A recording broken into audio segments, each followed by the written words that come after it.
Hello everyone, आज हम लोग बात करेंगे जनरेटर फंक्शन के बारे में। जनरेटर फंक्शन एक फंक्शन है। देखिए, रेगुलर फंक्शन जो है वो एक वैल्यू रिटर्न करता है। जनरेटर फंक्शन जो है वो मल्टीपल वैल्यू रिटर्न कर सकता है। यहाँ पे डेफिनेशन लिखा हुआ है, थोड़ा सा पढ़ लेते हैं। यहाँ पे लिखा गया है जनरेटर फंक्शन जो है वो रिटर्न कर सकता है multiple value one after another on demand. ठीक है, वन आफ्टर अनदर का क्या मतलब है हम लोग देखेंगे, ऑन डिमांड का क्या मतलब है देखेंगे हम लोग। And they work great with a treble के साथ अच्छा काम करता है, ये भी हम लोग देखेंगे। Allowing to create data stream with ease. अब यहाँ पे डेटा स्ट्रीम का मतलब है कि डेटा इन सीक्वेंस, सीक्वेंस में डेटा। ठीक है, तो ये सारा चीज जो भी वर्ड यहाँ पे लिखा गया है सारा चीज हम लोग देखेंगे। तो सबसे पहले जनरेटर फंक्शन बनाते हैं। जनरेटर फंक्शन बनाने के लिए हमें लिखना है फंक्शन कीवर्ड, उसके बाद में हमें क्या करना है, स्टार लगा देना है। ठीक है, उसके बाद हमें क्या करना है, फंक्शन का नाम। तो यहाँ पे फंक्शन का नाम मैं लिख देता हूँ नंबर्स। ठीक है, तो यहाँ पे जनरेटर फंक्शन का सिंटेक्स ये है। एंड उसके बाद हम यहाँ पे यूज करते हैं इल्ड। ठीक है, तो यहाँ पे हम यूज करेंगे इल्ड। इल्ड का मतलब यहाँ पे रिटर्न समझिए। ठीक है, मतलब हम रिटर्न कर रहे हैं कुछ, तो यहाँ पे मैं लिख देता हूँ इल्ड वन। ठीक है, यहाँ पे मैं लिख देता हूँ इल्ड टू, यहाँ पे मैं लिख देता हूँ इल्ड थ्री। ठीक है, अब देखिए यहाँ पे जो हमने स्टार लगाया है, ठीक है, या तो आप फंक्शन कीवर्ड के बाद लगा दो, या तो आप जो फंक्शन का नाम है उससे पहले लगा दो, ये दोनों वैलिड है। लेकिन मैं आपको रिकमेंड करूंगा कि आप स्टार जो है वो फंक्शन कीवर्ड के बाद लगाएं। ठीक है, जनरेटर फंक्शन जो है काफ़ी जगह यूज होता है। एंड एक जगह जो मैं बता दूं आपको कि रिडक्स सागा के साथ यूज होता है। जो आप रिएक्ट सीखोगे एंड रिडक्स सीखोगे तो उसके साथ यूज होता है। ठीक है, तो जनरेटर फंक्शन जानना अगेन जरूरी है। तो यहाँ पे हम लोग क्या करते हैं, एक वेरिएबल बनाते हैं एक वेरिएबल बनाते हैं एंड इस फंक्शन को कॉल करते हैं। ठीक है, तो जनरेटर फंक्शन जो है वो जनरेटर ऑब्जेक्ट रिटर्न करता है। तो यहाँ पे क्या करेंगे, एक वेरिएबल बना लिया हमने एंड इस फंक्शन को कॉल कर देंगे एंड यहाँ पे कंसोल लगा देंगे। एंड यहाँ पे जनरेटर ऑब्जेक्ट जो वेरिएबल है उसको करेंगे कंसोल। ठीक है, यहाँ पे आते हैं एंड यहाँ पे कंसोल पे चलते हैं। इसको एक बार मैं रिफ्रेश करूँगा। ठीक है, तो आप देख सकते हैं अगर मैं इसको एक्सपेंड करूँ तो ये एक ऑब्जेक्ट है। ठीक है, ओके फाइन। अब देखिए यहाँ पे इल्ड का मतलब समझिए आप रिटर्न। ठीक है, अब ये मल्टीपल वैल्यू रिटर्न कर सकता है कैसे। तो जनरेटर का जो मेन मेथड है वो है नेक्स्ट। ठीक है, एंड नेक्स्ट, अगर आप को ऐसा लग रहा है कि नेक्स्ट आप पहली बार सुन रहे हो, इसका मतलब आपने जावास्क्रिप्ट का जो प्लेलिस्ट है वो शुरू से लेके अंत तक नहीं देखा है।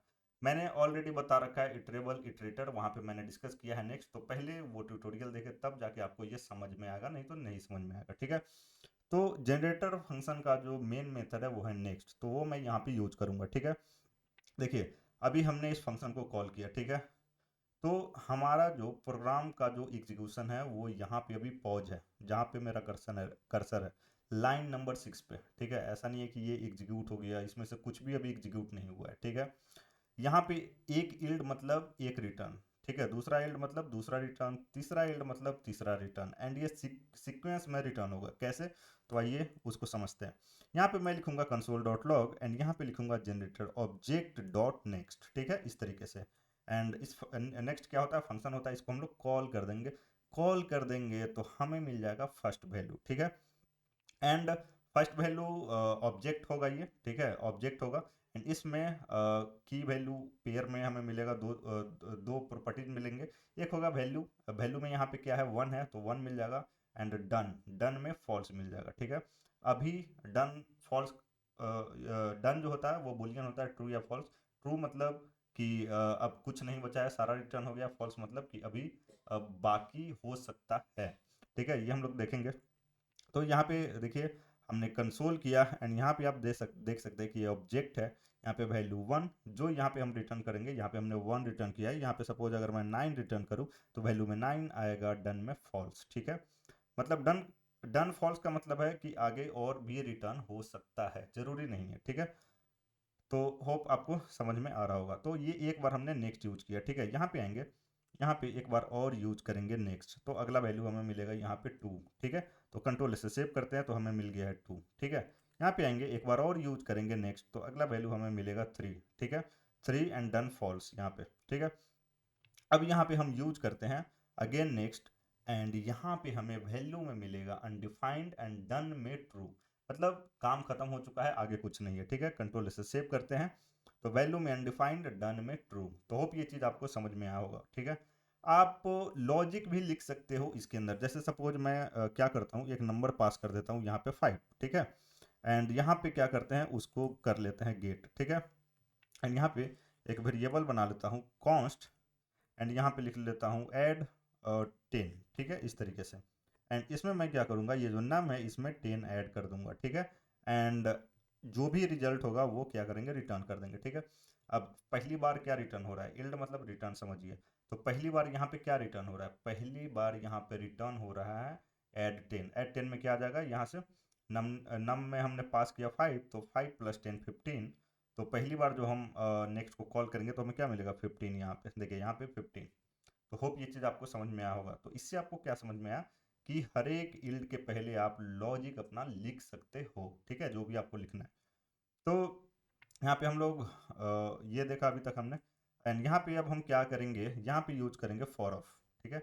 जनरेटर फंक्शन जो होता है वो इटरेबल होता है, एंड इटरेबल है तो हम लोग क्या यूज कर सकते हैं, फॉर ऑफ लूप, ठीक है। तो यहाँ पे हमने फॉर ऑफ लूप यूज कर लिया है, एंड यहाँ पे लिख देंगे ये जो वेरिएबल है हमारा जनरेटर ऑब्जेक्ट, मैं यहाँ पे लिख दूंगा, एंड हमें क्या मिलेगा, हमें नंबर मिलेगा, ठीक है। तो नम नाम का वेरिएबल बना लिया मैंने, एंड यहाँ पे क्या करेंगे, यहाँ पे लिख देंगे console.log, एंड यहाँ पे लिख देंगे नम, ठीक है। अब आप सोच के बताइए कि हमें वैल्यू जो है नम में वो मिलेगा कि नहीं मिलेगा, ठीक है। अगर आपने इटरेबल इटरेटर का ट्यूटोरियल देखा है तो आप सोच सकते हो, नहीं तो नहीं, ठीक है। तो यहाँ पे मैं क्या करता हूँ, सेव करता हूँ, एंड हमें नहीं मिलेगा, क्योंकि लाइन नंबर 18 पे अगर आप ध्यान से देखो तो स्टेटस क्या है, वैल्यू क्या है, अनडिफाइंड है, एंड डन ट्रू है, एंड डन ट्रू है। तो क्या ये फॉर अप लूप वैल्यू देगा, नहीं देगा, मतलब आगे कुछ है ही नहीं, ठीक है। तो हमें क्या करना पड़ेगा, हमें इसको करना पड़ेगा कमेंट करना पड़ेगा। एंड अब हम अगर सेव करके रन करें तो यहाँ पे हमें सीक्वेंस में वैल्यू मिल जाएगा 15 2 3, जो हमने यहाँ पे रिटर्न किया है। यहाँ पे हम नंबर रिटर्न कर रहे हैं, आप कुछ भी रिटर्न कर सकते हो, ठीक है। तो होप ये चीज़ आपको समझ में आ रहा होगा। अच्छा, अगर मैं यहाँ पे रिटर्न यूज करूँ, ठीक है, अगर मैं यहाँ पे रिटर्न यूज करूँ लास्ट में तो क्या होगा, तो कंसोल करते हैं, तो यहाँ पे सेव करेंगे एंड कंसोल करेंगे तो हमें सिर्फ दो ही वैल्यू मिलेगा, 15 एंड 2, क्योंकि ये जो रिटर्न है ये भी ऑब्जेक्ट रिटर्न करता है वैल्यू एंड डन।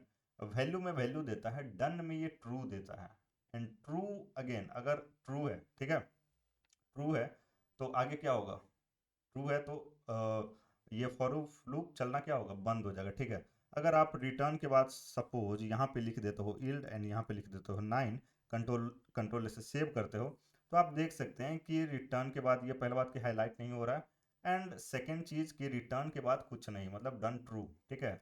अभी मैं आपको दिखाता हूँ एग्जाम्पल से, इसको मैं कर दूंगा कमेंट जो इल्ड 9 है, या फिर मैं हटा देता हूँ, ठीक है।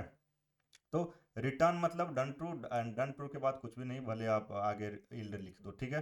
तो मैं क्या करता हूँ, इसको कर देता हूँ कमेंट, ठीक है, एंड यहाँ पे देखिए, यहाँ पे हमने क्या किया, नेक्स्ट को कॉल किया, ठीक है, कंट्रोल से सेव करते हैं तो 15 हमें मिल गया, ठीक है।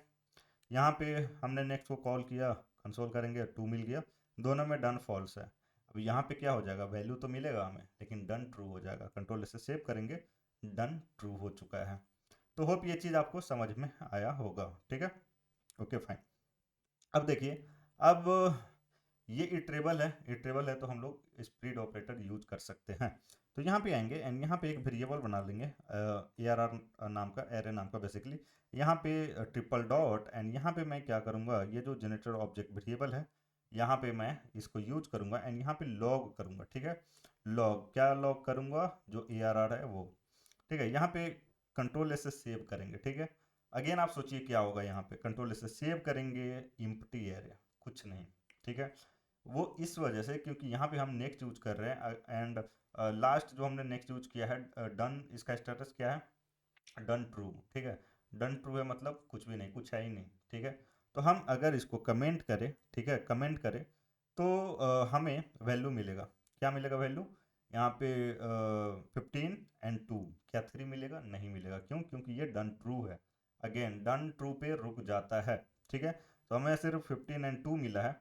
अगर हम यहाँ पे रिटर्न की जगह, ठीक है, अगर हम यील्ड यूज कर दें तो हमें मिल जाएगा 15 एंड यहाँ पे कुछ और ले लेते हैं 8, कंट्रोल ऐसे सेव करते हैं तो 15 to 8। तो होप आपको समझ में आया होगा जो भी मैंने बताया।